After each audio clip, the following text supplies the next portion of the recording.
Hi guys, this is Jake Kahowski, Julian Torres, and Colin Ewing. This is our analysis of the soliloquy that Hamlet gives in Act 3, Scene 1.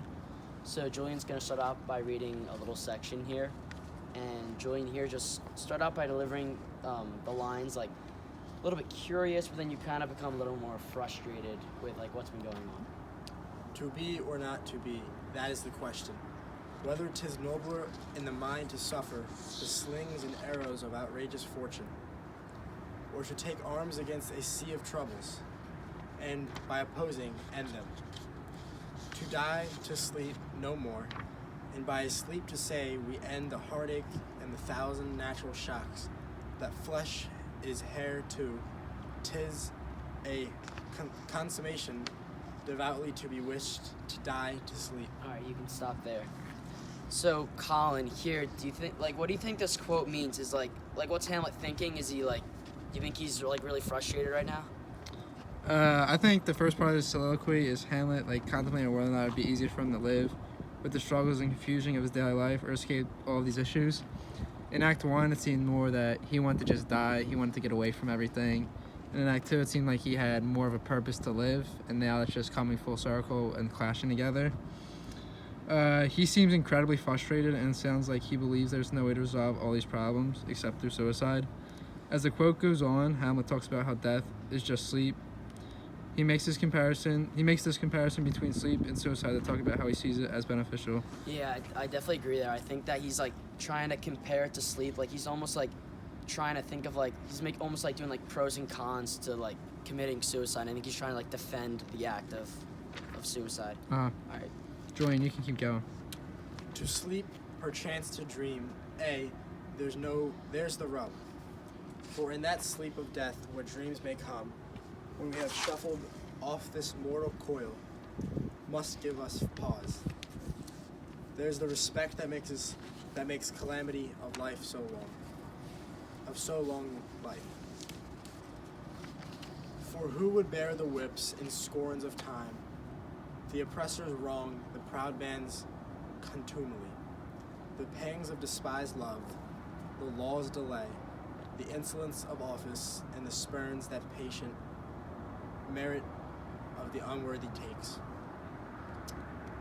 When he himself might his quietus make with a bare bodkin, who would fardels bear to grunt and sweat under a weary life, but that the dread of something after death, the undiscovered country from whose bourne no traveler returns, puzzles the will, and makes us rather bear those ills we have than fly to others that we know not of. All right, Julian, that was good. You can stop. Jake, is Hamlet changing here, and what is the new message that could be revealed?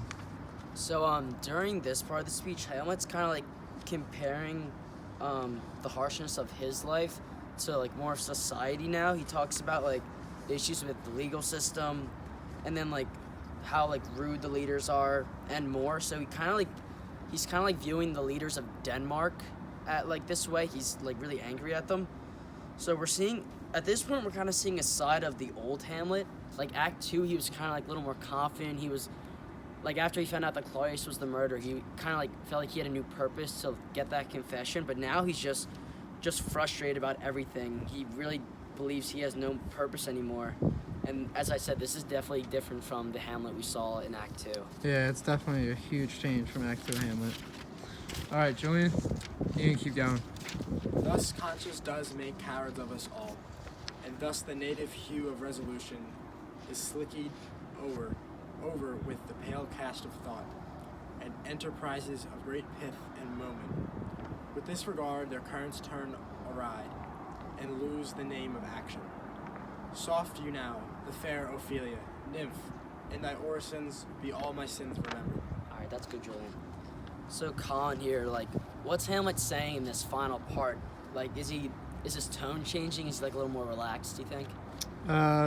His tone mainly it's a little more philosophical now. He's like just thinks that when there's fear around, it makes people more like cowardly, and it makes sense.